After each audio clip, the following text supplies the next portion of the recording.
Do the rich people cringe and say, don't tell them that, Robert? Yes. Don't tell people what you know. Right. Keep them poor. So my father was the head of education, PhD, all that stuff. I go home and ask him, said, why don't we learn about money in school?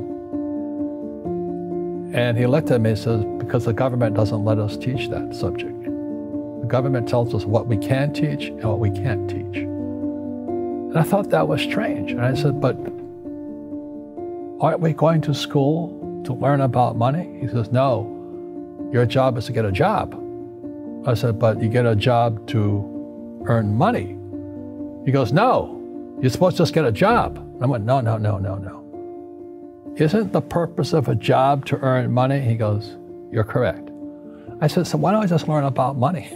I can skip the job part, you know? And he got flustered and he said, if you want to learn about money, why don't you ask your best friend's father about money? And I said, why? That's Mike. So I asked him. He says, because Mike's father is an entrepreneur. And I said, what are you? He says, I'm an employee. I'm a government employee.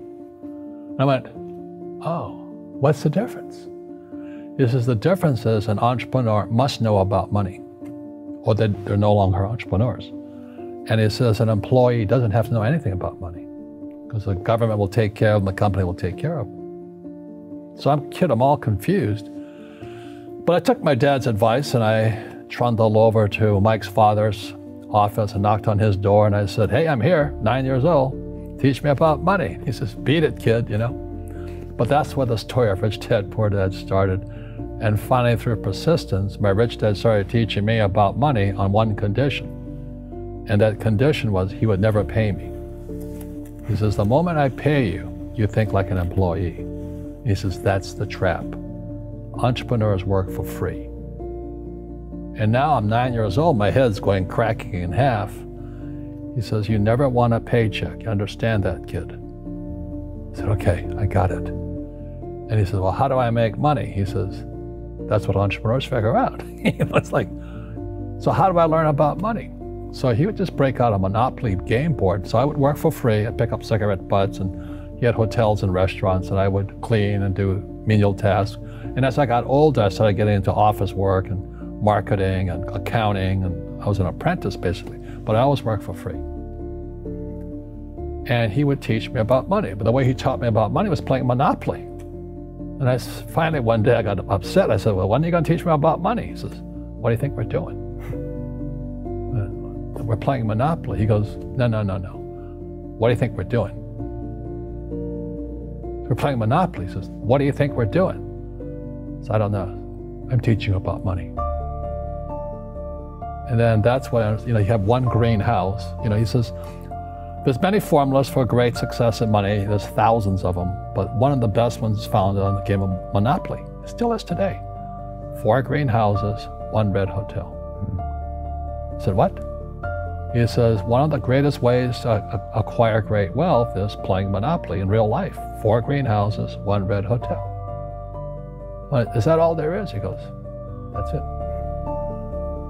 And he says, what do you think I'm doing? And I went, I don't know. So then he took me out and he showed me his greenhouses. And 10 years later, when I was 19, I was now in school in New York, and I come back to Hawaii, and Rich Dad had bought the biggest piece of land smack dab in the middle of Waikiki Beach. And when you go to Waikiki Beach today, you'll see the Hyatt Regency Hotel.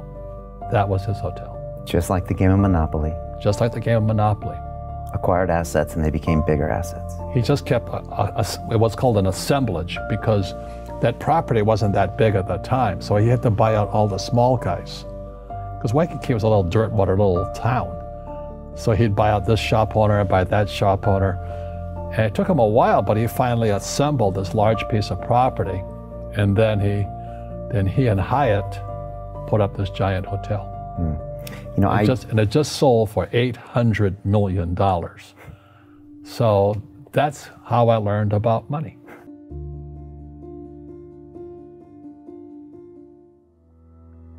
I've had financial crashes. I've had people stab me in the back, but they're all good because I grow from it. That's spirituality. Right.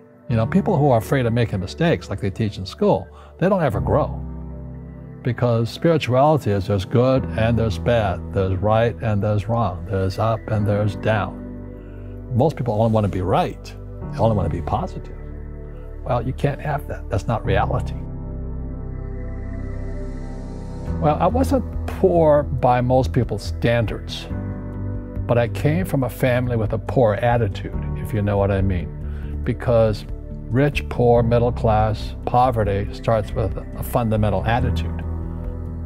Poverty is passed on. It's taught in your families. And middle class is taught in families. And so the people right now who are sitting at home, who are struggling financially or worried about money or unhappy, they may be making a lot of money, but unhappy with what they're doing, it was probably taught to you. You know, your superego was taught, get a job, work hard, or you'll never be rich, or the rich are evil, or whatever. The school system will never teach you about money. The school system was designed to teach you to be an employee, which is important, or a doctor or a lawyer, a specialist, but never about money. And what most people lack is real business knowledge, like accounting, you know, like debt, like taxes. You got to know that stuff, but they don't teach it in school to anybody. So, and then when people ask me, how did your rich dad learn this when your poor dad, a PhD, didn't? And the answer is very simply, my rich dad, who's my best friend's father, his father died when he was 13. So his rich dad had this family business at 13 to run. So he had to drop out of school, which was his blessing. You know, there's blessings, and you know, sometimes a blessing doesn't look like a blessing, but it turned out to be a blessing. And then his teachers became his bookkeeper, his accountant, his attorney, his banker, his real estate agents. So he has what I call real teachers, not these fake teachers in school. You see, most teachers in school, they're out of ethics. They teach subjects they themselves don't practice. I asked the teacher, I said, you know, I'm in my third year of calculus now. It was called strength of materials. I said, am I ever going to use this stuff? He goes, no. You know, I said, why do you teach it? He says, because I get paid. I said, do you ever use it? He goes, no. And that's why, you know, you have to, in life, one of the things I suggest to people, you got to find a real teacher versus a fake teacher. And a fake teacher is somebody who doesn't do what they teach. And a real teacher is doing what they teach every day. So my accountants, my attorneys, they're in it every single day. That's how I learn, because every day I'm solving problems in my business. So I have accountants and attorneys and bankers and all these people on speed dial because I'm solving problems with my team. I see you giving this knowledge out, and yeah. Do the rich people cringe and say, don't tell them that, Rob? Yes. Don't tell people what you know. Right. Keep them poor. But, you know, unfortunately, the poor, as was in the Bible, I'm not real religious, the poor will always be amongst us because it starts up here. Right, it's that fear mentality. It's in their words, you know, and the words become flesh. Again, I'm not really religious. I flunked out of Sunday school also. But when they say I can't afford it or I can't do that, they go down. They become what they say. My PhD dad, he says, what do you think I am, made of money? I can't afford that. And my rich dad would say, that's why he's poor. Poor people say, I can't afford it, I can't do that, I don't have time. Because it's an escape. It's an escape, you know what I mean? It's easy to say, I can't afford it. And your rich dad used to say what instead of, I can't afford it? How can I afford it? How can I do that? You know, what would it take, or why should I do that? He says that a question opens the mind, a statement closes the mind. So when you say, I can't afford it, your mind shuts down, and you become what you say. Rugby is a team sport, but so is soccer. The rules are different. And other people are golfers. They play by themselves. And so everybody's different. So my game financially is business, number one. Second is real estate. So what I say to young people is, you find your game.